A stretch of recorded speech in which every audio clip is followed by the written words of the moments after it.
Bonjour à tous. Alors, ce matin, nous allons vous parler service client. Alors aujourd'hui, on va voir le module service. Donc on va dérouler un certain nombre de cas d'usage, de cas clients.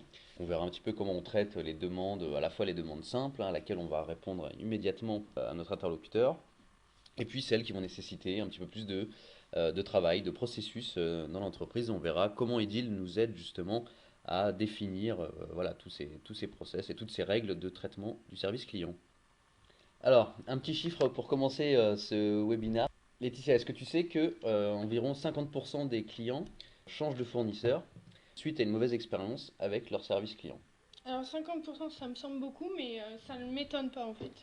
Effectivement, donc très souvent, à travers le service client, c'est là où on va avoir un petit peu une image de la marque à qui on a affaire, la qualité des services et puis la manière dont on considère le client. Donc effectivement, c'est un point très important sur lequel les entreprises veulent investir. Alors c'est à la fois pour fidéliser, donc conserver les clients, voilà, leur assurer une qualité au niveau du service qu'ils ont acheté. Et l'idée c'est aussi de les transformer en ambassadeurs, d'essayer de transformer cette expérience que vit le client à travers le service client. Donc a priori, très souvent il a une inquiétude ou il a eu un problème avec l'utilisation d'un service ou d'un produit. Et ben, l'objectif, c'est d'arriver à transformer cette mauvaise expérience en bonne expérience et en bonne réputation, de sorte qu'il devienne un influenceur et puis qu'il puisse répandre la bonne parole de notre marque sur les réseaux sociaux, évidemment, mais bon, également avec le bouche à oreille. Tu veux dire qu'à ce moment-là, le service client devient à la limite un nouveau canal de vente? Alors, un canal de vente, peut-être pas, mais en tout cas, un canal de communication et de réputation surtout. Euh, alors, évidemment, après, il y a toujours cet objectif de pouvoir faire éventuellement de la vente. Euh, Après, il faut être raisonnable aussi. Ça peut être l'occasion de détecter des besoins, de les transmettre après à des gens dont le métier ensuite est de vendre. Après, transformer son service client en service de vente, ça peut être à la limite un petit peu nuisible même. On vient là pour résoudre un problème et puis on se retrouve à devoir dire non à une proposition d'un devis. Donc, bon. Ok. Alors, ce module service client. Alors pour rappel, on a ces modules opérationnels, donc sales pour équiper les forces de vente, marketing pour faire de la communication, pour définir les référentiels documentaires produits, le module service qui va nous permettre de traiter tous les flux entrants de l'entreprise, quel que soit le canal, email, téléphone, etc., comme on va le voir dans quelques instants. Et puis on a aussi les modules qui sont liés au digital. Donc pour ça on a le module Net Business qui va nous permettre de gérer toute la communication digitale de l'entreprise, les emails, les SMS, définir des process de trigger marketing, publier sur les réseaux sociaux. Et justement un module dédié aux réseaux sociaux qui va nous permettre d'écouter ce qui se passe à la fois sur les réseaux sociaux mais aussi sur les forums, sur le web, sur les blogs pour détecter des process CRM. Donc ça peut être évidemment des process de vente mais ça peut être aussi des process de service client. Donc des clients qui se plaignent sur internet, sur les réseaux sociaux. Des outils collaboratifs, donc Group Connect, ça c'est pour connecter nos agendas. La base de connaissances, on va la voir tout à l'heure, on l'utilise beaucoup avec le service client. Elle nous permet d'offrir un certain nombre d'informations qu'on peut donner soit au téléphone à un client, soit lui envoyer en pièce jointe d'un email. Un module automation, même chose, qui est très intégré avec le module service, qui va nous permettre de définir des processus de traitement des alertes, des notifications. On a également les modules de reporting, et notamment le module KPI, qu'on va voir tout à l'heure un petit peu, appliqué au module service, qui va nous permettre de faire du reporting, on va dire, un peu à chaud sur l'activité du service client. Bon voilà pour le petit rappel de l'offre produit IDIL. Et aujourd'hui, ce qui va nous intéresser, c'est effectivement ce module service. Une petite fille souhaite avoir une démo. Bah écoutez, allons-y. Alors là, on s'est connecté avec un profil de conseiller donc, qui travaille au service client de Voyage Plus. Et donc, sur son écran d'accueil, il va retrouver toutes les informations dont il a besoin au quotidien. Donc, ça va être à la fois les demandes en cours, donc les demandes qui lui sont affectées, sur lesquelles il a des actions à faire. On peut voir au passage qu'on a le canal, le média qui a été utilisé euh, ici à gauche. Et donc là, on voit, il y a du téléphone, du mail, du formulaire web, du courrier, bon, etc., etc. Des zones de reporting, donc là par exemple il a une vision sur son activité, donc il voit que là en ce moment il y a 8 demandes qui lui sont affectées, donc c'est les 8 demandes en fait qu'il a ici sur son tableau de bord. Il a transféré 9 demandes à d'autres services, donc il peut cliquer pour avoir un petit peu un suivi de ces demandes, et il a fermé une demande sur ces dernières 24 heures. Là, on est sur le dashboard d'un téléconseiller, Voilà. pas le manager d'une équipe ou. Non. Alors, ceci dit, pour le manager d'une équipe, on va avoir aussi du reporting, mais avec une visibilité plus grande. Par exemple, là, on a un reporting sur l'ensemble du service client. Et donc là, on voit qu'en ce moment, on a 6 demandes qui sont non affectées ou non qualifiées. C'est-à-dire que c'est des demandes qui viennent juste d'arriver dans le système. Alors d'ailleurs, ces demandes, elles sont juste ici. Donc là, typiquement, ça va être des posts sur les réseaux sociaux qui ont été captés par le logiciel. Ça peut être des adresses mail qui ont été envoyées ou des courriers qui viennent d'être scannés. Mais voilà, toutes ces demandes n'ont pas été qualifiées encore par un conseiller. Et donc, là, il y a des actions à faire dessus. On a 20 demandes qui sont affectées à un acteur, 10 qui sont affectées à une équipe et 48 qui ont été fermées dernièrement.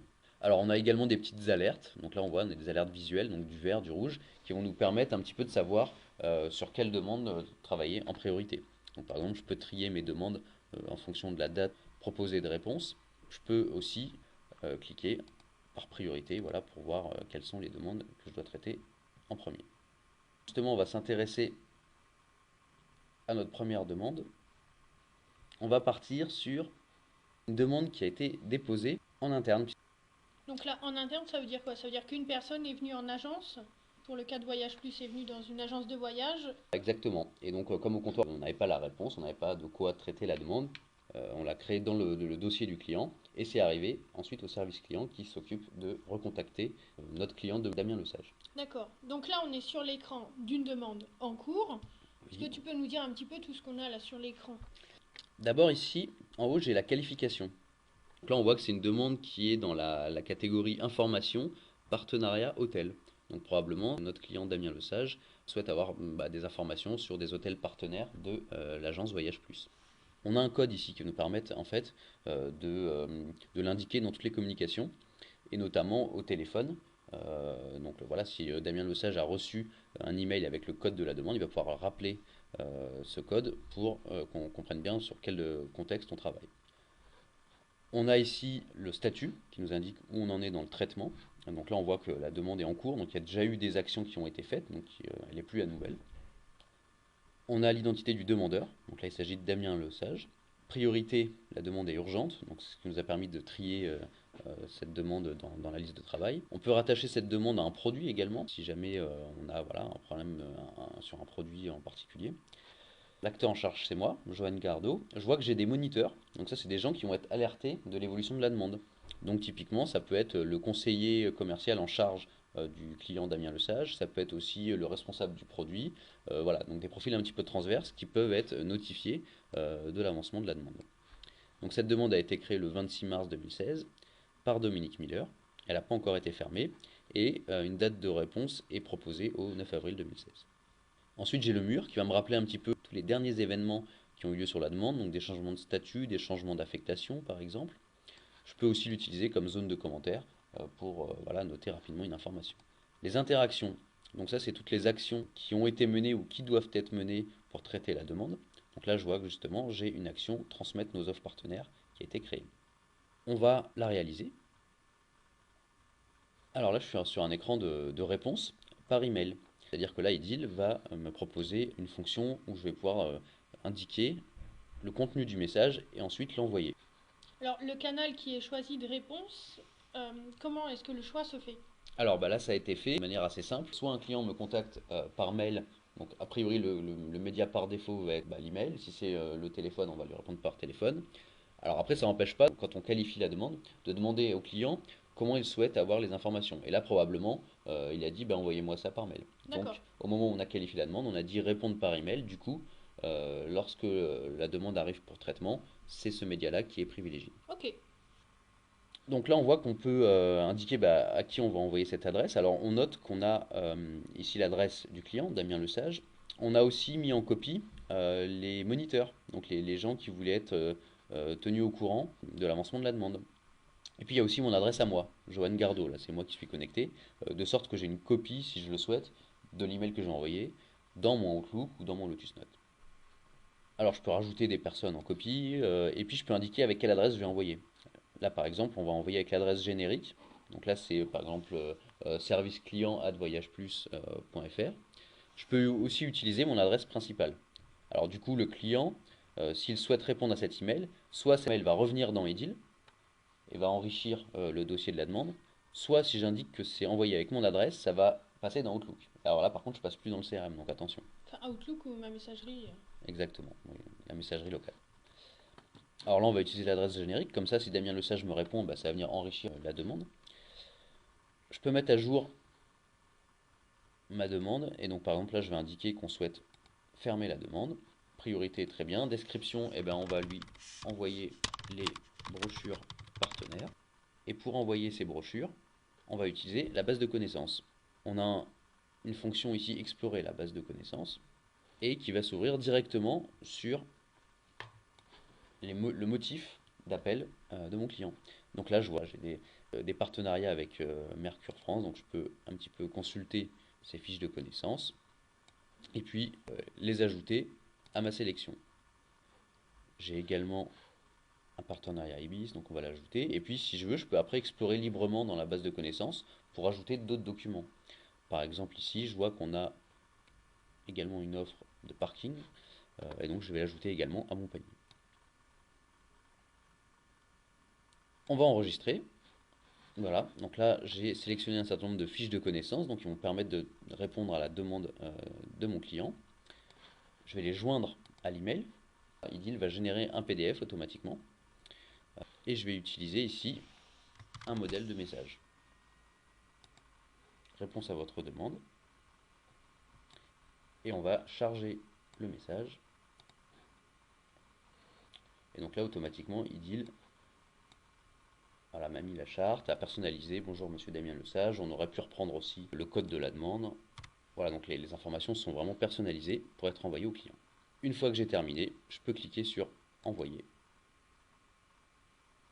Et là, mon message va partir automatiquement. Du coup, le PDF là qui est créé avec les fiches de connaissances, c'est un PDF qui est déjà fait pour chaque fiche ou c'est un PDF qui va compiler, par exemple là on avait 3 fiches, qui va compiler les 3 fiches dans une seule Alors là, tu vois, PDF. il m'en a fait un seul, un PDF. Il a pris toutes les fiches de connaissances, il les a fusionnées dans un document. Si on veut, on peut même visionner ce document. Et donc il les a mis en pièce jointe du mail. Le mail ici a bien été envoyé. Ok, donc là j'ai ma demande qui a été traitée. D'ailleurs, je peux revenir dessus. Elle a été automatiquement fermée.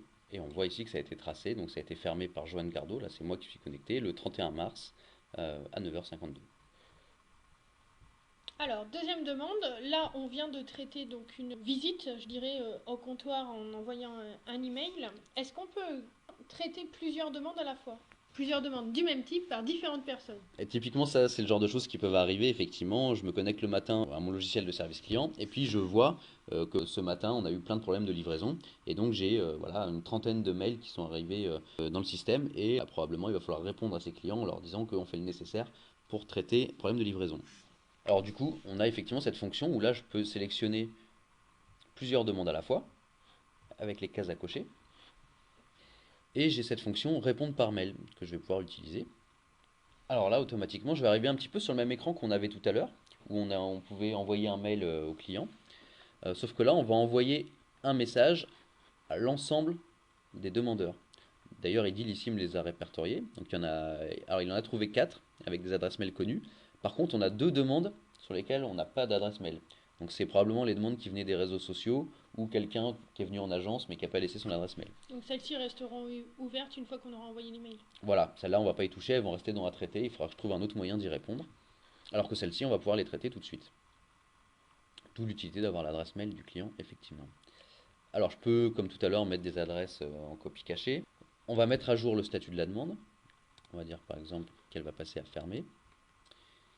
Et comme tout à l'heure, on va pouvoir utiliser un modèle de message. On va utiliser le même.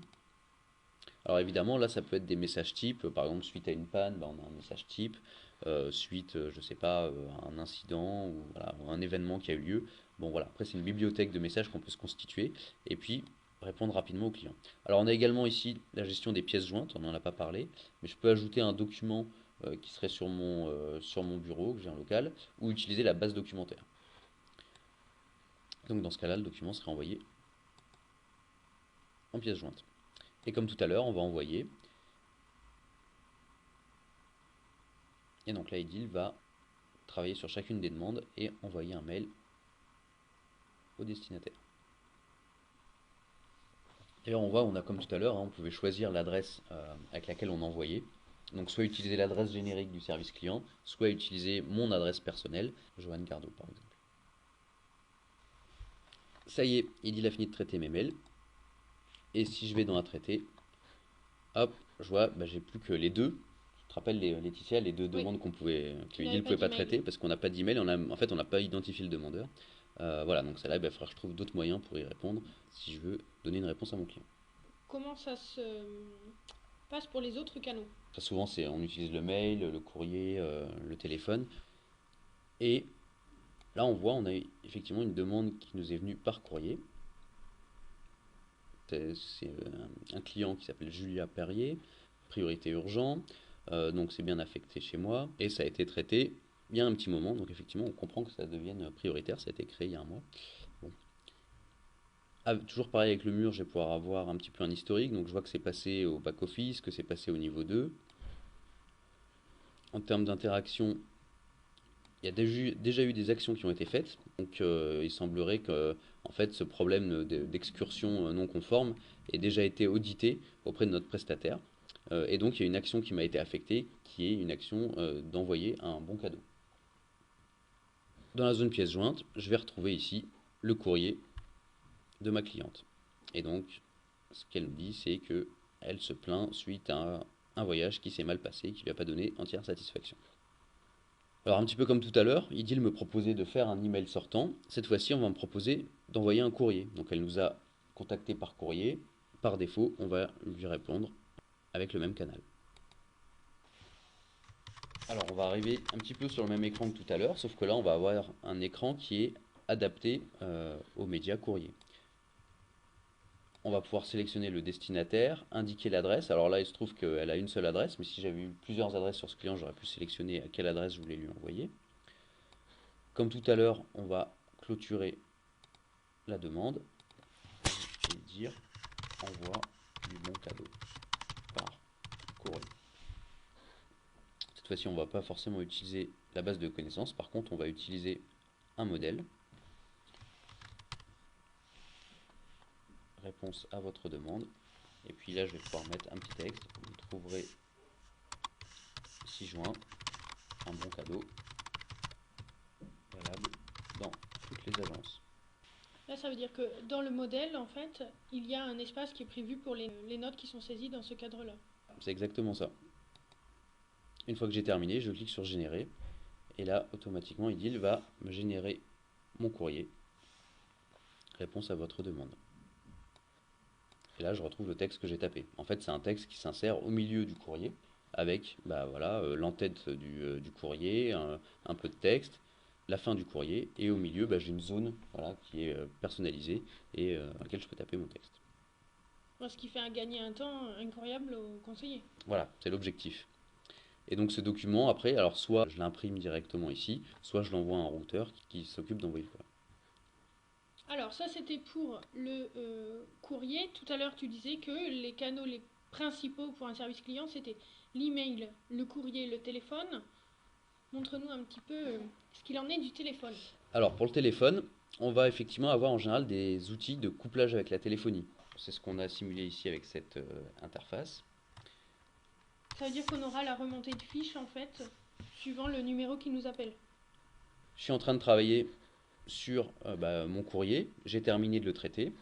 Et là, du coup, je suis à nouveau disponible par rapport au service client. Et du coup, là, j'ai un appel qui m'arrive. Eh bien, il s'agit, encore une fois, de notre Damien Lesage. Alors là, deux choses. Soit, au niveau de cette fenêtre où je suis alerté d'un appel, je clique sur la fiche du client. Donc là, par exemple, je vais cliquer sur Damien Lesage. Et donc, je vais accéder à une synthèse de ce client. Donc voilà, toutes les demandes qui ont été traitées, les actions qui sont en cours. Et puis, bon, voilà, ses principales coordonnées. Donc là, Je tu vas peux créer également la demande. créer directement une demande. Et donc par exemple ici, si monsieur Damien Lesage nous contacte pour par exemple une question qui concerne sa voiture de location. Donc il a eu un sinistre et il veut savoir comment ça se passe, s'il a un sinistre avec sa voiture de location, qui est responsable, comment faire. On va pouvoir qualifier sa demande. Donc là j'ai qualifié en sinistre. Le canal est automatiquement mis sur téléphone. Identification, elle a été faite toute seule avec le lien avec la téléphonie. Et ici, dans résolution, eh bien, il va m'aider un petit peu à traiter ma demande et va me proposer notamment une fiche de connaissance en lien avec le sinistre de son véhicule de location. Je vais retrouver ici un petit texte donc, qui va me permettre au téléphone de le renseigner et lui donner quelques informations supplémentaires. Une fois que j'ai terminé, je clôture. Et alors là, Laetitia, on va pouvoir enchaîner sur une prochaine demande. Monsieur Damien Lesage va nous appeler pour nous demander une information sur son sinistre véhicule, mais il va également nous indiquer qu'une excursion a été annulée ce matin, qu'il souhaiterait avoir soit un dédommagement ou soit une nouvelle occasion de réaliser cette excursion. Même chose, on va qualifier, alors non pas en information mais en réclamation, et puis on va pouvoir accéder à l'ensemble des motifs qui ont été définis. Et par exemple, on va choisir le motif réclamation excursion non conforme. Alors on voit qu'en sélectionnant cette qualification, j'ai un certain nombre de choses qui sont passées. D'abord, j'ai la priorité qui s'est mise automatiquement à urgent. C'est-à-dire qu'en fait, automatiquement, la priorité minimum pour ce motif va être urgent. Et puis on a d'autres informations qui sont affichées. D'abord, j'ai un petit texte d'aide ici. Donc elle ne s'est pas déroulée comme prévu au contrat. Donc ça, c'est ce qui explique un petit peu le motif pour être sûr qu'on catégorise bien comme il faut la demande du client. Identification obligatoire. C'est-à-dire que pour faire une réclamation, probablement on va devoir recontacter ce client. Donc il faut absolument l'identifier et donc noter ses coordonnées. Et puis je vois que j'ai un certain nombre d'actions qui vont être menées automatiquement. Par exemple, cette demande va être affectée automatiquement à l'équipe back-office. Et puis j'ai une procédure qui va être lancée, défaut du voyagiste. Alors on va voir ça dans un instant quand on va enregistrer. Identifier, c'est un petit peu comme tout à l'heure. Le client est déjà identifié. Alors en fait, c'est pas forcément le client d'ailleurs, c'est le demandeur et probablement la personne qui a commandé cette prestation est une autre personne. Alors d'ailleurs, on aurait pu noter ici le produit. Mettons par exemple que ce soit le produit séjour à Ibiza et qu'en fait, cette commande a été assurée non pas par Damien Lesage, mais par sa femme, Julia Perrier, la même qui s'est plaint tout à l'heure auprès du service client. On va l'ajouter ici comme bénéficiaire et puis on va compléter un petit peu ces informations. Si on a récupéré son téléphone, on va pouvoir un petit peu enrichir les informations du client en même temps qu'on l'a au téléphone. On va enregistrer. Voilà, j'ai bien le numéro de mobile qui a été enrichi sur le dossier de Julia Perrier. Alors on va enregistrer cette réclamation. Et alors là, automatiquement, ma priorité a été passée à urgent. Elle a été transférée à l'équipe back-office. J'ai des moniteurs qui sont ajoutés automatiquement. Alors Dominique Miller, c'est probablement le conseiller clientèle de Damien Lesage et Julia Perrier. Et puis Thomas York, c'est peut-être probablement le responsable de ce produit, donc pour qu'il soit tenu au courant. Cette demande a bien été créée par moi, aujourd'hui à 10h03. La date limite de réponse, c'est demain. C'est une demande urgente, donc il faut absolument traiter cette demande. Et puis il y a ce problème d'excursion, donc on imagine effectivement qu'il faut traiter ça rapidement. Au niveau du mur, on a renseigné les grands événements de cette demande. Et puis si on va dans Interaction, on voit qu'on a deux actions qui ont été créées automatiquement. Donc ça, c'est suite à la procédure qui a été lancée quand tu as créé la demande. Exactement. C'est en fait cette procédure, elle nous a permis de lancer deux actions automatiquement dans le système. Donc une première qui a été envoyée à une équipe niveau 2 pour auditer le voyagiste, donc voir un petit peu ce qui s'est passé au niveau de cette excursion. Et puis une autre action qui est chez moi, qui est envoyer un bon cadeau, en plus de traiter le problème du client. Donc la demande est partie dans le système et donc maintenant elle va pouvoir être traitée par le back-office. Donc là, tout au long de la démonstration, tu étais dans la peau, entre guillemets, de Johan Gardot. Oui. Comment se déroule le travail par équipe? Bon, on a vu qu'il a transféré des choses à d'autres équipes, mais comment ça se passe si ce n'est pas le seul téléconseiller en fait? Si on a une équipe de téléconseillers, tout un plateau, comment est-ce que le travail s'organise? Alors effectivement, on a des règles d'affectation des demandes en fonction des motifs. Et donc ces règles d'affectation peuvent concerner soit un acteur bien précis, Johan Gardot, ou soit une équipe. Par exemple ici, l'équipe back-office. On a aussi l'équipe niveau 2, on a vu tout à l'heure, qui s'est vu affecter une action. on a le choix en fait de travailler avec les deux. Et quand on travaille par équipe, en fait, les membres de l'équipe peuvent accéder à un pool de demandes qui sont affectées à leur équipe et donc que chacun peut prendre en charge. Et là ici, je vois en fait toutes les demandes qui sont affectées à mon équipe. Et alors j'ai même des alertes sur des demandes qui sont affectées à mon équipe. Donc en fait, moi je suis dans l'équipe accueil, mais dont personne ne s'occupe actuellement. Alors je vais pouvoir utiliser ensuite les fonctions d'IDIL. Alors après on s'organise, soit on dit en fait on prend en charge les demandes, donc là on a cette action prendre en charge, soit au niveau d'un superviseur, on va affecter les demandes et les donner à un certain nombre des membres de l'équipe. Et puis on a aussi cette fonction répondre par email si on veut traiter rapidement des demandes qui sont arrivées. Voilà donc comment on peut s'organiser par équipe. Tu nous as montré l'arborescence en fait des motifs. Oui. Comment est-ce qu'on peut créer un nouveau motif? Par exemple, je suis superviseur du plateau et je remarque qu'il y a plusieurs demandes qui concernent un sujet particulier. Pour faciliter le travail de mes téléconseillers, comment est-ce que je peux créer facilement le motif en fait qui vient d'apparaître parce que j'ai un souci qui devient un peu récurrent? Alors effectivement le motif c'est défini avec cet arbre de qualification qu'on a vu tout à l'heure. Alors il a plusieurs modes de saisie, soit on explore un petit peu librement comme ça dans l'arborescence, soit par exemple on aurait pu très bien taper directement le nom du motif et voilà je l'aurais retrouvé directement via ce petit moteur de recherche. On peut comme ça gérer tous ces motifs et puis on a vu qu'on avait pas mal de règles de gestion associées. Alors tout ça on peut y accéder via on va dire une fonction d'administration qui est propre à ce module service et qui s'appelle la gestion des qualifications. Alors je vais pouvoir comme ça ajouter à tout moment un nouveau motif d'appel. Donc par exemple réclamation qui va concerner l'aéroport par exemple. Alors ces statuts peuvent être actifs ou inactifs. Donc quand ils sont actifs, ils apparaissent dans l'interface utilisateur. Quand ils sont inactifs, ils n'apparaissent pas. Et donc je peux comme ça activer ou désactiver mes motifs. Alors on gère le multilingue. Du coup ici je vais mettre problème à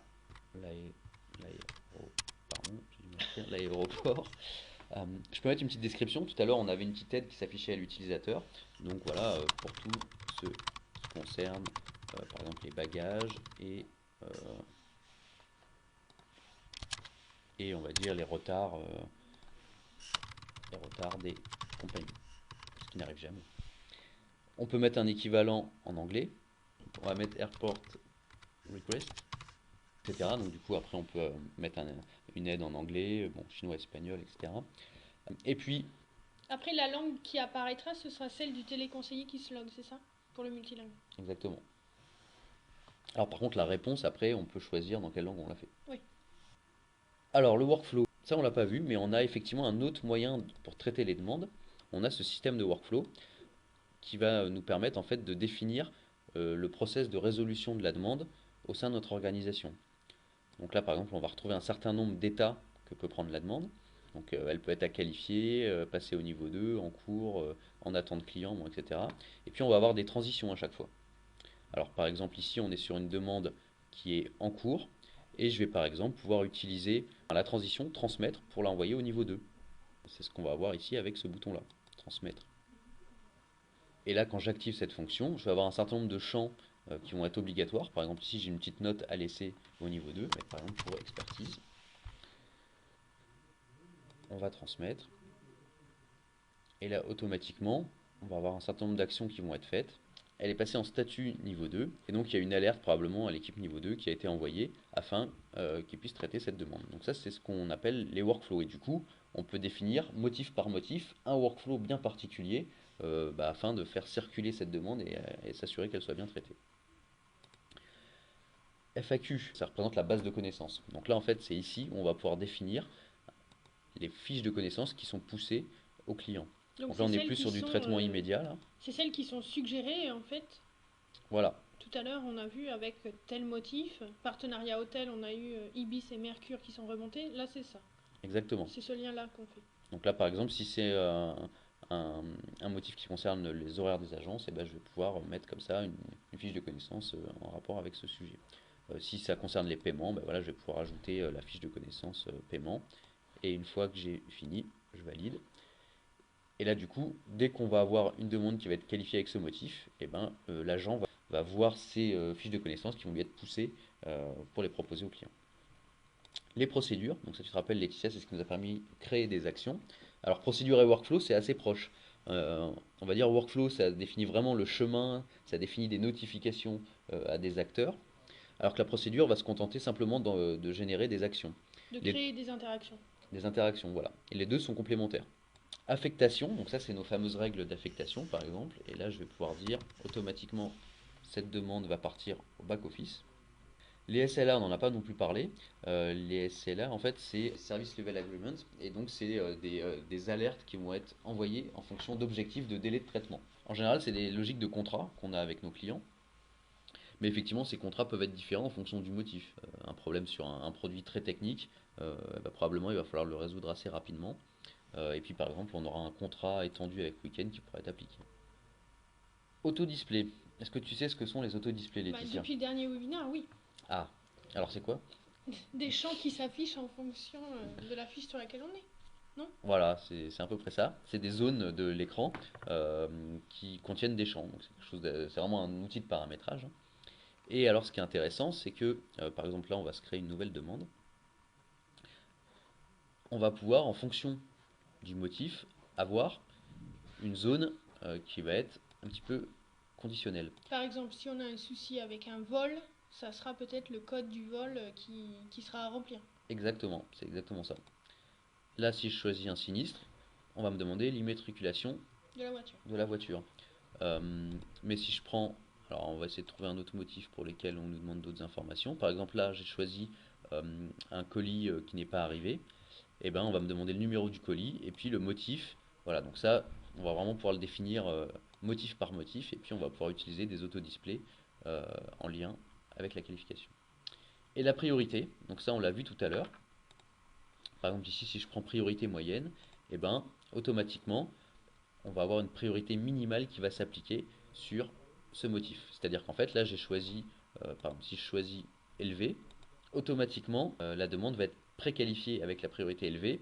Et en fait, si derrière je passe et que j'essaye de mettre faible ou moyenne, il va repasser automatiquement la demande en élevé. Par contre, je peux la passer en urgent, ça c'est autorisé. Donc je peux augmenter la priorité mais pas la diminuer. Et enfin, identité obligatoire. Ça, tu te rappelles, on avait tout à l'heure une demande de réclamation où en fait on bloquait l'utilisateur si on n'avait pas identifié le client. Voilà, donc c'est pour les demandes vraiment qui nécessitent de recontacter le client ou de regarder son dossier de facturation par exemple. Et donc là, on va vraiment demander les coordonnées et par exemple le numéro de client de la personne qui nous appelle. Est-ce qu'on peut faire une recherche dans la base de connaissances avec des mots-clés? Parce que tu as fait l'arborescence, etc. Est-ce que tu peux nous Oui, montrer que oui, ça existe? oui, oui, ça existe. Alors on a cette possibilité de un petit peu naviguer librement dans la base de connaissances. Alors tout à l'heure, même Idil me mettait directement dans le bon motif et la bonne catégorie de la base de connaissances. Mais j'aurais très bien pu, par exemple, voilà, si je cherche l'offre Pullman, hop, voilà, automatiquement Idil va me proposer tous les résultats qu'il a trouvés. D'accord. Si j'avais tapé le mot-clé annulation, par exemple si quelqu'un veut annuler son voyage, eh ben, j'aurais retrouvé automatiquement voilà, les conditions d'annulation, quelles sont les personnes à contacter en cas d'annulation. Alors c'est quoi là cette petite bulle avec un 1 entre parenthèses? Alors ça, en fait, c'est une logique de commentaires. Toutes ces fiches de connaissances, en fait, on peut les enrichir bah, en mettant des commentaires. Donc là, par exemple, on voit qu'on a deux commentaires. Voilà, donc on nous indique qu'on peut appeler le centre de contact. Et puis probablement, on doit avoir un autre commentaire en dessous. Quelqu'un disait comment on fait pour traiter les particuliers. Et puis quelqu'un d'autre avait répondu, bah, il faut appeler tel numéro. Il y a ce côté un petit peu Collaboratif. collaboratif euh, qui va nous permettre d'enrichir un petit peu les bases de connaissances. Et puis on a aussi cette possibilité de mettre des notes. Voilà, donc ça c'est un petit peu pour avoir un feedback sur les utilisateurs. Alors on a une autre question sur les fiches de connaissances. Mhm. Est-ce qu'il y a possibilité de lier des documents aux fiches de connaissances? Oui, par exemple si je prends nos agences, voilà, par exemple implantation régionale, voilà, ici on a une zone fichier attaché dans laquelle on peut mettre des pièces jointes et du coup qui sont envoyées aussi par email. D'accord, qui font partie du PDF Voilà, à ce moment-là. exactement. Ok. Donc ça c'était les motifs, donc l'ajout d'un motif. Pour parfaire, je dirais, le travail d'une équipe service client, il faut suivre son activité. Est-ce que tu peux nous montrer très brièvement comment est-ce qu'on peut créer un joli KPI sur l'activité du service client. Alors, effectivement, on l'a dit tout à l'heure, hein, avec la sphère, là, tous ces modules gravitent autour de la même base de données IDIL. Du coup, ces modules communiquent entre eux. Et là, par exemple, le module KPI va nous permettre de créer un rapport assez rapidement sur le service client. On va utiliser pour ça la fonction créer un graphique. Et là, on a un petit assistant qui va nous permettre, voilà, en quelques clics, de faire notre petit rapport. Alors, on va démarrer. On va sélectionner quelles données je veux interroger. Donc là, c'est les données demande. On va continuer. Et on va pouvoir sélectionner nos axes. Alors, on va d'abord travailler par date. Donc, on va sélectionner la date de création de la demande, par exemple. On peut choisir la granularité. Donc là, on a dit qu'on voulait travailler par mois, par exemple. On va ensuite sélectionner le canal de la demande. Donc voilà, savoir s'il nous arrive plus des demandes par email, par courrier, par téléphone ou via les réseaux sociaux. On va pouvoir aussi travailler par exemple en fonction du produit. Hop. Donc là, c'est pour identifier voilà, les produits qui génèrent le plus de demandes et éventuellement alerter les responsables produits voilà, pour qu'on mène des actions correctives. Voilà, donc je peux aussi aller interroger les données du client. Donc par exemple, je sais pas, si je veux avoir les activités clients qui génèrent le plus de demandes, bon, etc., etc. Une fois que j'ai terminé de choisir mes axes, je peux en définir autant que je veux, je vais pouvoir passer à l'étape suivante. Voilà, j'ai réussi à passer à l'étape suivante. On va, dans cette deuxième étape, indiquer les indicateurs qui vont nous servir pour générer un graphique. Donc là, je vais prendre la date de création, le canal de la demande, et puis par exemple le produit. On va continuer. On va choisir une fréquence d'exécution. Par exemple, je veux que ça soit exécuté tous les lundis. Comme ça, j'arrive le lundi matin, et ben, J'ai j'ai les mon stats. rapport qui est arrivé. Et puis, je vais conserver un historique, par exemple, sur les 6 dernières semaines. On va passer à l'étape suivante. Et là, on va pouvoir donner un nom à notre graphique. Donc là, ça va être mon reporting Hebdo. hebdomadaire. Je peux choisir de le diffuser ou de le garder uniquement chez moi. Et puis par exemple, je vais mettre mon chef en copie. Voilà, donc on va être tous les deux consommateurs de ce rapport. On va le classer dans le dossier service client. On va dire qu'on veut un histogramme. Et par exemple, on va choisir comme axe d'analyse la date de création. On va visualiser ça par mois. Axe de segmentation, pour l'instant, on va rien choisir. On va prendre par exemple le produit et le canal de la demande. Bon, et puis on va enregistrer. Voilà, Bravo. bravo, merci beaucoup. Mon rapport a été créé et je vais pouvoir le visualiser. Voilà, donc là je vois le nombre de demandes qui ont été créées par mois au sein de mon service client. Alors je peux éventuellement filtrer par exemple par produit, si je veux voir par exemple le séjour à Ibiza tout à l'heure, on en a parlé, euh, combien de demandes il génère. Voilà, donc je vois qu'il en génère un certain nombre. Et puis je peux aussi avoir les informations par canal. Par exemple, si je veux voir uniquement les demandes euh, qui ont été émises par téléphone. Alors d'ailleurs, en fait, on a vu tout à l'heure qu'on avait un paramètre qui s'appelait axe de segmentation. J'aurais pu l'utiliser, par exemple, pour avoir le détail euh, en fonction du canal. Et puis d'avoir, par exemple, euh, d'avoir ça de manière cumulée.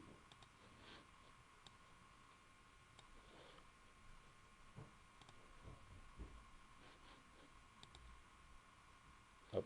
Voilà, donc là je vois, j'ai le détail de mes demandes en fonction du canal. Puis bon, je vois effectivement c'est le téléphone qui génère le plus de demandes auprès du service client. Avec toujours la possibilité de mettre un filtre sur les produits concernés. Exactement. On aurait pu aussi faire un tableau. Donc là on a fait un petit tableau croisé. On va inverser peut-être les deux axes. On va mettre par exemple le canal de la demande à l'horizontale. Ah, je choisis deux fois le même. Et ici, Le le produit. produit. On va enregistrer.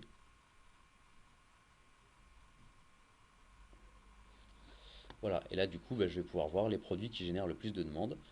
Par exemple, je vois que Ibiza, on a un certain nombre de problèmes en ce moment. Je vais pouvoir cliquer dessus et puis accéder, voilà, à toutes les demandes qui ont été déposées récemment. Et je vois qu'on a des problèmes sur nos excursions à Ibiza. Donc probablement, il y a des actions à mener là-bas, peut-être changer de prestataire ou en tout cas voir un petit peu ce qui se passe.